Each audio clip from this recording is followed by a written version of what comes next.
Today I'm going to be taking a look at the best core breaker for the Color Cup that absolutely nobody is using. I'm talking about Mantine with Wing Attack, Aerial Ace, and Water Pulse. If this thing can dodge the electric types, this thing's an absolute monster. Let's go ahead and head over to PvPoke for a quick look at some of the matchups. Look at this. Mantine in the ones, losing to Toxapex, Emolga, Zapdos, Stunfisk, Morpeko. What do you notice about these? They're all electric types. I mean, Toxapex is not. Credilli is not. But everything else that it's losing to either is an electric type or it has an electric type charge move like Typhlosion. But look at all of these winning matchups. Alolan Marowak, Quillfish, Jumpluff. Jumpluff is everywhere. Gastrodon is pretty common. Abomasnow is very common. Quagsire is on most teams, it seems like. Golisopod is a very common safe swap. Talonflame, I've seen a ton of them in the lead. This thing puts in a ton of work against the top meta. Again, you have to avoid the electric types, but with so many Mud Boys out there, so many Quagsires, it's just really hard for people to run electric right now. So it felt very safe. It was a great core breaker for a lot of teams, and we're going to go ahead and just jump on into some of these battles. I'll showcase the rest of the team here on the screen as well. So starting off, we have a great lead against a fire type here with Talonflame. Now Brave Bird does do most of Mantine's health. It doesn't one shot, so we do need to be cautious of the potential Brave Bird. I do believe I throw up a shield here, expecting them to Brave Bird and dip, but instead they go for the fly. Now I'm not going to bait. I am going to go straight for the Water Pulse. Let's see if they expect it and throw up a shield. They do not, so down goes the Talonflame. They come out now with a Toxapex. I'm going to go ahead and bank some extra energy, come in with my Credilli, and lure out their superior. So yes, AVA weak to the Mantine. We have an Aerial Ace banked to help us take out this superior late game, and we can easily tank a Frenzy Plant here. So I'm going to be able to get off multiple Rock Slides to get this superior into Aerial Ace range. Here comes the first Rock Slide. Doesn't do a lot of damage. Rock Slide is just such a bad move now, unfortunately, but it is still really good coverage for Credilli. Going to go ahead and get them into the yellow with the second Rock Slide, but they are forced to throw more energy. Otherwise, I make a third Rock Slide. So now they do not have the Frenzy Plant ready to go. I'm going to be able to come in and immediately throw this Aerial Ace, but they do make a really nice catch onto their Toxapex. Still, I'm just going to go ahead and stay in for a little bit. I want them to go ahead and unload some energy here. I know I can still survive a Sludge Wave, so I'm going to go ahead and just play like I want to actually play out this matchup. I'm not really worried about having that superior on my Charger Bug since we would be resisting the Frenzy Plant. Aerial Ace only hits for neutral. So there's the Sludge Wave. We're going to go ahead and get out. We do have enough HP that I should be able to still make another Aerial Ace against that superior if it comes down to it in the end game. And now I'm going to go ahead and shield up the Sludge Wave here because that would be the hardest hitting attack. They come in with the superior. They do still have 2 shields. But Charger Bug does get to these X Scissors pretty quickly. I mean, it's only 2 Volt Switches to the second X Scissors, so that's only 8 turns. That's a very, very quick charge move. Aerial Ace comes through, no big deal. Gonna go ahead and tank that and throw this next X Scissor. Let's see if they want to throw up their second shield. Of course they do. And we're just gonna go ahead and get this Aerial Ace off very easily. Aerial Ace going to be taking out this superior. They just threw their Sludge Wave, so I know they're not going to make another one, and they know it as well. So they go ahead and top left. That's going to be a GG's. Well played to my opponent. Into the next one, up against a Gastrodon. Absolutely a dream lead, and they swap into a what? An Alolan Marowak? Are you kidding me? That is not an answer. The Shadow Bones, again, don't do nothing. Mantine's bulky. It is bulky, but 2 Shadow Bones do still KO. Shadow Bone's a pretty decent move. So I'm going to go ahead and eat that, throw the Water Pulse. They do not expect it. They do let it come through. And now I'm going to be able to even outpace to this Aerial Ace. Now I do want to keep some HP on my Mantine, so if they shield here, I'm either going to have to catch or throw up a shield as well. But they are going to go ahead and eat it. It's going to be Toxapex again in the back, so we're going to play this just the same. Come in with our Credilli and throw the Grass Knot since they are not swapping out. Grass Knot number 1 does less than half. You need 3 Grass Knots to KO. Maybe 2 Grass Knots plus a Rock Slide. I think that's probably what you really need. They can hit me with a Sludge Wave. Really not interested in investing shields on my Credilli. I'm in a great spot here. I basically just have alignment at this point. So they're going to swap out now into their Gastro. No big deal. We still make another Grass Knot. And it's like, do you really want to shield your Gastrodon knowing that I still have a Mantine with some HP on it?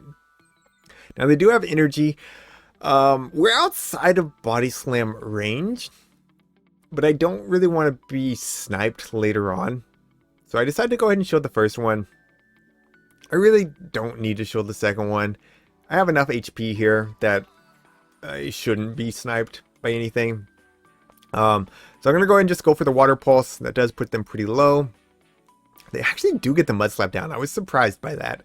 But it really shouldn't matter. I think the hardest hitting move remaining would be an Earth Power, but it doesn't really make sense for them to go Earth Power. Like their win con is me shielding and then getting Body Slam damage in. So we're just going to go ahead and no shield that and then throw Double Discharge. Yeah, no, I don't even think like them getting the shield and Body Slam. I don't think that would matter, right? Yeah, that wouldn't matter. I don't know what I'm talking about. I don't know what I'm talking about. So GG's, well played to my opponent. All right, into the next one, up against a Shadow Alolan Marowak. What do you know? It's another great lead. They're going to be staying in here, telling me, what do you know? They're probably core broken. I do decide to go ahead and shield this up. We saw how much the non-Shadow Shadowbone did. It's not going to one-shot by any means, and you could argue that I shouldn't shield the first because there is the small chance of them getting a defense drop. But I thought maybe they wouldn't shield the Water Pulse since everyone else hasn't shielded the Water Pulse, and I thought maybe I could just leave here with a ton of HP. They do go ahead and connect with the next Shadowbone. I'm going to go ahead and just settle for this Aerial Ace. They decide to go ahead and throw up a shield. But that's fine. I'm going to make another Aerial Ace. They catch on a Kingdra. Now, Kingdra has become very popular in this meta. As the day went on, it became more popular because, well, more people realized how broken this thing can be in the two-shot, especially the Shadow Kingdra. Now, not everybody has Shadow Kingdra, so I don't know that you'll see a ton of it. And the regular Kingdra, you can definitely fight back against. And you can see, without shields, Kingdra, not that good.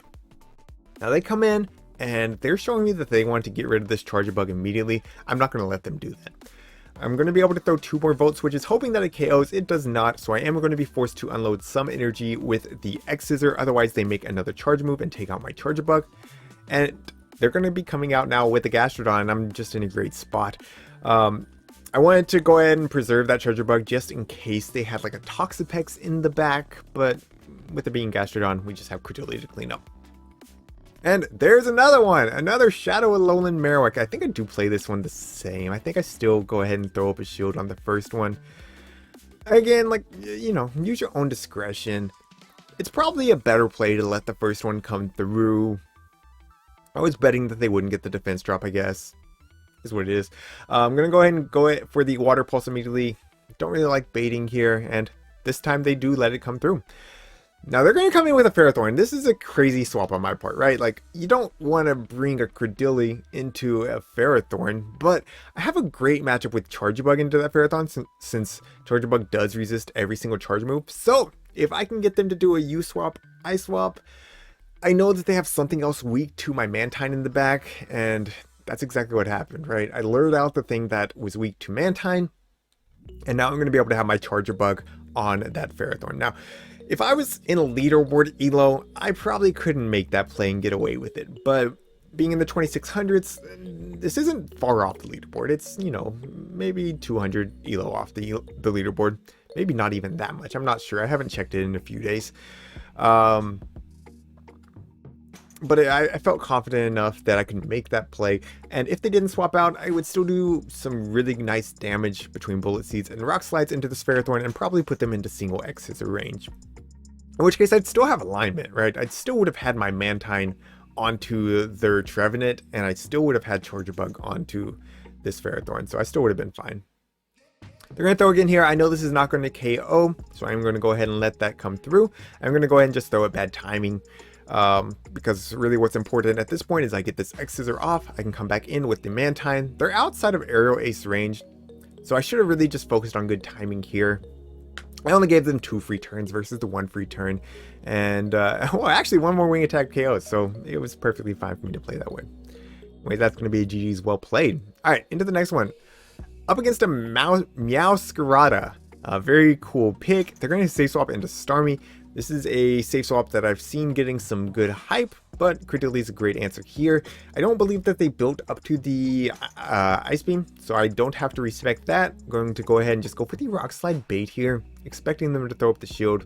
If not, like, Rock Slide's still going to do a sizable amount to a Starmie. You can see I was clicking on the Rock Slide even there. I was happy to settle for it. I decided I want to grab both shields at very least. And I'm going to just go for the Grass Knot because I don't think I'm going to make a second move. And I also let them get some extra side waves through there because I didn't want them to get a big farm down from my Credility. Now they decided to go ahead and throw up their second shield.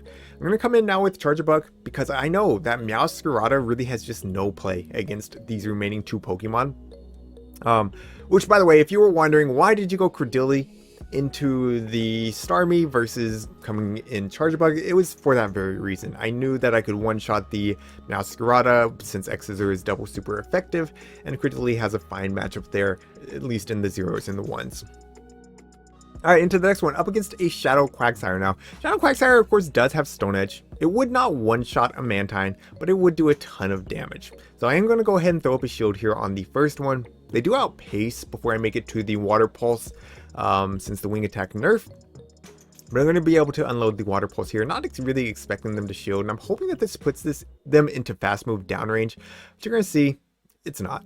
It's just not. So we're going to go ahead and just catch on our Credility, expecting them to have some strong answers for grass types in the back, and there's one of them. It's going to be a Ferrothorn. So now you can see truly how bad this matchup is. I tried to get them to CMP me there. Of course they're not going to CMP me.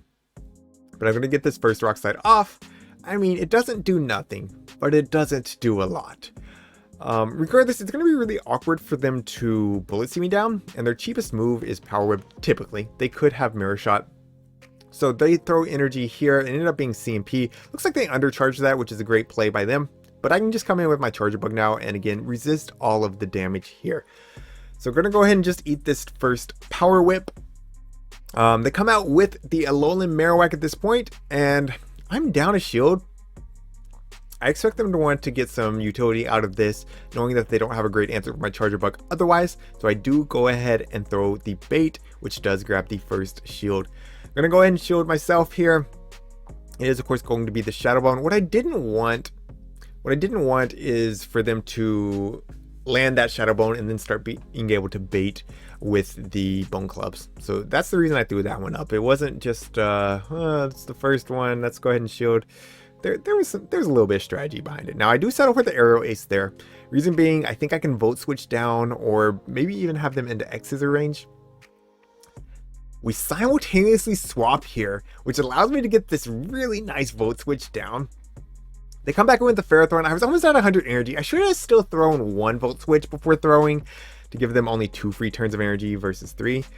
Because they're going to be able to get this move off here, and they have some energy on their Marowak, so I need to be at back-to-back moves. Luckily, I'm still going to be able to throw a good timing here. That's proper, right? 2 Volt Switches into 3 Bullet Seeds. It's 8 turns into 9 turns.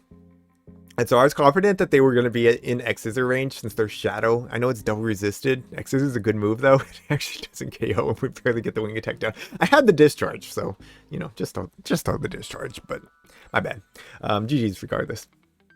Alright, into the next one. Up against a Kingdra lead. So Kingdra is definitely awkward. Mantine's damage output, if it doesn't have a typing advantage, is not that great. So I did decide to go ahead and swap out here. I go straight for the Grass Knot. If this was a Shadow Kingdra, I think that's the play. But it being non-Shadow, you need 2 moves regardless. So I think you should go straight Rock Slide. I do decide to call the bait. They don't get the debuff, but it doesn't really matter. It's not like they're going to be in Bullet Seed downrange now. I do still have to throw energy. First Rock Slide grabs a shield, and we actually make it to a second one. Credility's nice and bulky, even crap IVs like what I have. It handles it. It handles it. So now I'm going to come in with Mantine. And I decide I'm going to just tank this. I'm like, you know what? Let's put it on Charjabug. Let's see what happens. It is going to be the outrange. We do get the Wing Attack down. They're going to be coming out with the Toxapex, which is great for my Charjabug. And then it's going to be Trevenant in the back. And normally this would be a poor matchup for my Charjabug since they are resisting our Volt Switches. But being up 2 shields, 2 X's is going to KO. They did build up to the Shadow Ball. I fully expected it to be the Seed Bomb. Still, no reason not to shield. We're just going to go ahead and get rid of this. Shadow Claws are going to be doing more than the Poison Jabs. and we want to get the Volt Switch damage into the Toxapex regardless. And so now, I mean, this game is just over. They'll have to make double brine, and they just don't have that much energy. I'm going to go ahead and get this discharge off after throwing up the first shield. And we're only 1 Volt Switch away from the next discharge. And they're just not there. They're just not there. Like full stop there. So discharge coming through. Gonna be taking out the bulky Toxapex. Feels good. Feels good. So yeah, I had a lot of success with this team. Both sets were positive. I do recommend this team. I think Mantine is just really good right now. And now, if we see a rise in electric types, then yeah, I mean, maybe it's not the play. Charjabug and Credilli both have great matchups into the electric types out there. So that's the reason they're in the back line. But I didn't really see a lot of electric types to really have to rely on them, which was nice.